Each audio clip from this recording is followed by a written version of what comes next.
Estamos aquí, el equipo de Intrepidea. Tenemos hoy la ocasión de presentar a Eduardo Iribas. Pertenece a la primera promoción de Ingeniería de Datos, Ciencia de Datos de la Universidad Pública de Navarra. Trabaja actualmente en esta universidad haciendo proyectos relacionados al rubro. Ha publicado un artículo en The Conversation sobre el tema y ya tenemos el placer de tenerlo frente a frente y hablar con él. Muy bueno, muchas gracias. Lo primero que quisiéramos preguntarle, ¿no?, para delimitar el terreno, es ¿de qué hablamos exactamente cuando hablamos de inteligencia artificial? Va a ver, de inteligencia artificial, bueno, como para todo hay muchas definiciones, pero yo creo que la que más se ajusta, o a mí la que más me gusta, digamos, es todo aquello que puede realizar un ordenador o un dispositivo, que si lo hiciera una persona, diríamos que es inteligente. Pues cosas que parece que razona, parece que escribe últimamente, parece que pinta, todas esas cosas que hacen que parezca inteligente, pues a eso se llama inteligencia artificial. Y ahora un poco sobre la generación de textos, ¿no? ¿Qué es lo que diferencia al final un texto generado por inteligencia artificial y otro hecho por un ser humano? Luego también, ¿qué estrategias o tecnologías se van a desarrollar para identificar eso? Pues últimamente, incluso la propia empresa que ha desarrollado ChatGPT está desarrollando una herramienta que realmente es más complicado de lo que parece, porque tiene tantos textos de entrenamiento que realmente la variabilidad es mucho. O sea, usualmente lo que se utiliza son como probabilidades internas, digamos, o repetición de palabras. Al final, como que ChatGPT tiene una estructura detrás en la manera en que crea los textos, y parece que en textos más largos es más probable detectar si es una inteligencia artificial o no, pero incluso la propia empresa en muchos momentos ha parado el desarrollo y actualmente creo que está parado también, porque es muy complicado diferenciar un texto escrito por una inteligencia artificial y por un humano. Y sobre los sesgos o estereotipos que un generador de texto puede repetir, ¿considera que eso es algo intrínseco a la inteligencia artificial o es algo que por el contrario se puede curar con un proceso?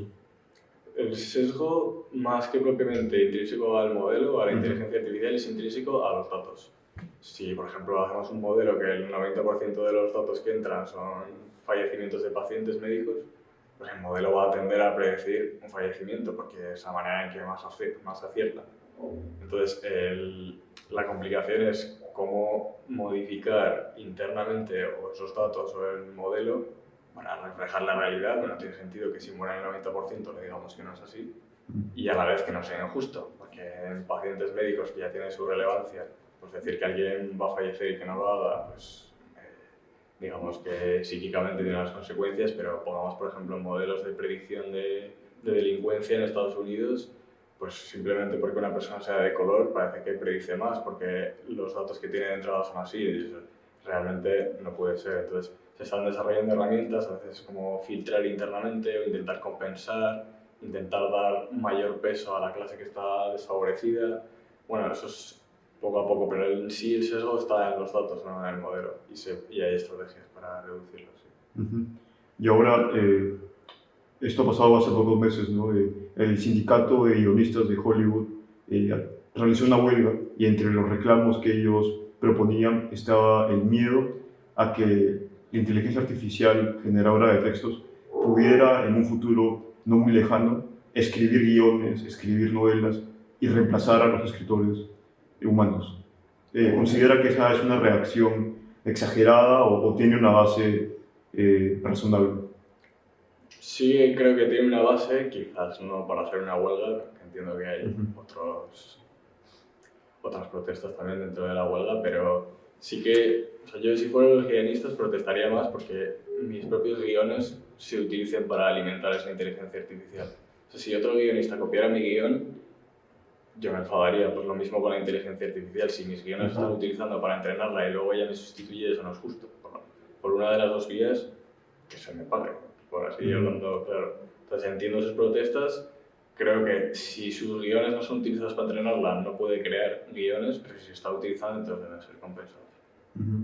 Entonces, más que nada considera que es una cuestión de la base de datos que la IA utiliza para escribir. Sí, al final digamos, el petróleo de la inteligencia artificial son los datos.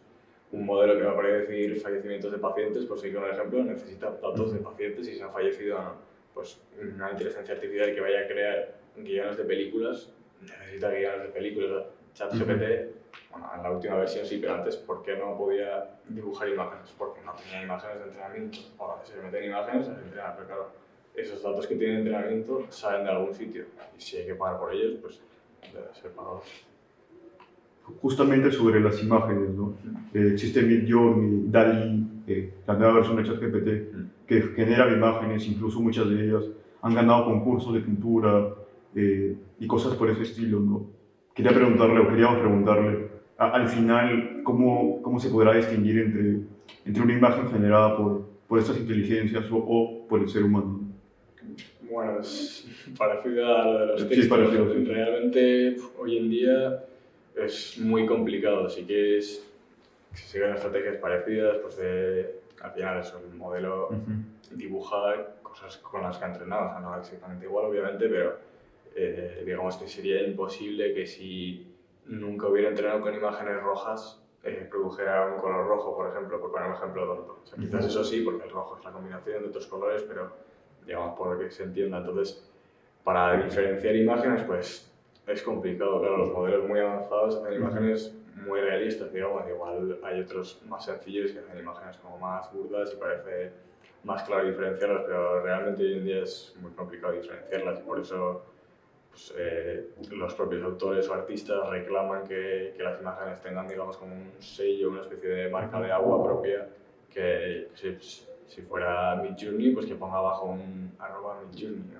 o cosas así para diferenciarlas, porque claro, realmente a simple vista no se diferencia y eso es un problema. Sí. Un reclamo del sindicato de actores, ¿no?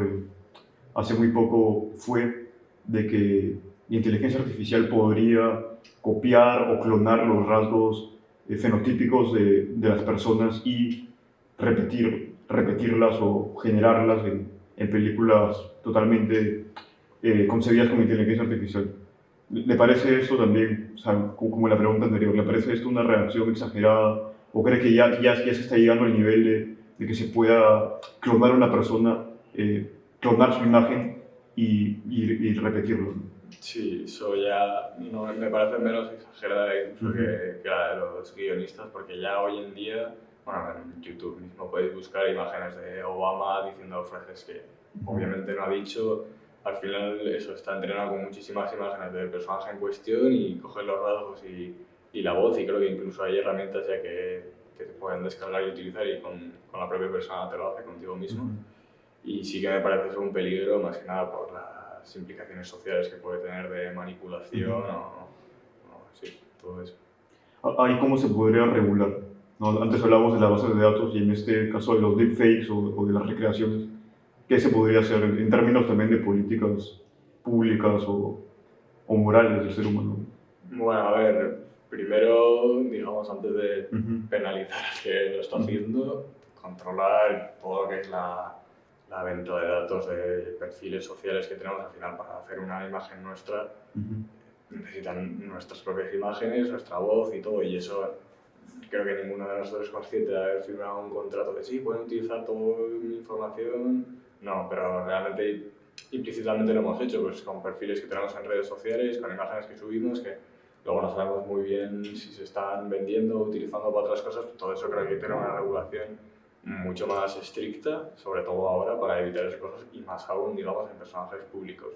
Al final, que salga un vídeo nuestro que no tenemos ninguna repercusión social hablando de temas polémicos, pues puede afectar más o menos, pero que salga el presidente de Estados Unidos diciendo barbaridades que pueden ser, pues eso puede tener consecuencias en otros países que reaccionen. Eso hay que tener mucho cuidado. Entonces eso en un primer momento, y luego creo que hay que penalizar duramente dentro de las proporciones a los que están utilizando pues eso, perfiles que no son suyos para simular o eso, para manipular a su antojo y conseguir lo que quieran. Ahora, en un artículo que publicó usted hace muy poco en The Conversation, cuando el caso ChatGPT estaba en su punto álgido, escribió que prohibir la inteligencia artificial o limitarla era análogo a cuando los profesores prohibían la calculadora en las aulas, ¿no? Ahora, ¿sigue manteniendo esa postura o nos la podría matizar, ¿no? Sí, sea, la postura como tal la mantengo, pero Ujú. sí que me gustaría matizar. O sea, yo no estoy de acuerdo con prohibir la inteligencia artificial y a eso me refería con prohibir, como se prohibían las calculadoras, digamos, al principio. Al final es una herramienta y si vamos a hacer una multiplicación, pues no tiene sentido tampoco estar haciéndola mentalmente. Pero sí que creo que hay que limitarla o regularla en cuanto a cuando lo que se busca no es solamente el resultado final, sino, digamos, el proceso. O sea, yo ahora puedo utilizar una calculadora para hacer una multiplicación, pero a un niño de tercero de primaria no se le explican las multiplicaciones solo para que sepa el resultado, sino para que aprenda a razonar, aprenda a tener digamos, un discernimiento lógico. Entonces, en ese sentido, creo que hay que regularla, pues igual que no tiene sentido, pues a veces para buscar información, que estemos media hora en páginas, si solo quieres buscar un dato. ¿En qué año se descubrió América? En 1992, vale, ya está, no hace falta nada más si es lo que quieres.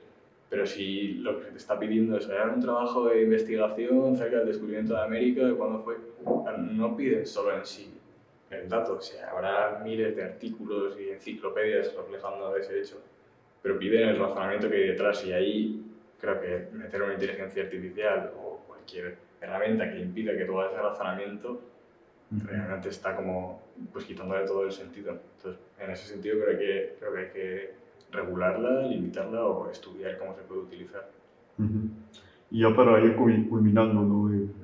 Una gran interrogante que tenemos es que si considera que el mundo de la creatividad más en específico, se encuentra preparado para lo que pueda venir y lo que ya existe en materia de inteligencia artificial. A ver, creo que no lo está del todo, ni siquiera yo, que digamos me dedico a esto, pero creo que se va a adaptar conforme vengan los cambios y sobre todo conforme vea que los demás se están adaptando. Entonces, siempre he escuchado de expertos y yo comparto la opinión de que la inteligencia artificial como tal no es que nos vaya a sustituir a todos, pero sí que las personas que utilicen inteligencia artificial van a sustituir a los que no la utilicen. Yo, programando una inteligencia artificial, probablemente no me vaya a sustituir al 100%, siempre habrá algo que yo igual tenga que corregirle o porque no está entendiendo exactamente lo que hay que hacer o por cualquier tema. Pero si mi compañero que utiliza la inteligencia artificial desarrolla un modelo en 10 minutos y yo en 10 horas, esa persona me va a sustituir y yo o me adapto a eso o me cambio de trabajo o me dedico a otra cosa. Entonces, sí que en ese sentido creo que la gente va a ir aprendiendo que esta herramienta potencia sus capacidades y le viene bien y por eso creo que se va a adaptar. Creo que no está preparado aún, pero conforme se vaya introduciendo en cada, digamos, perspectiva de su vida, lo irá introduciendo.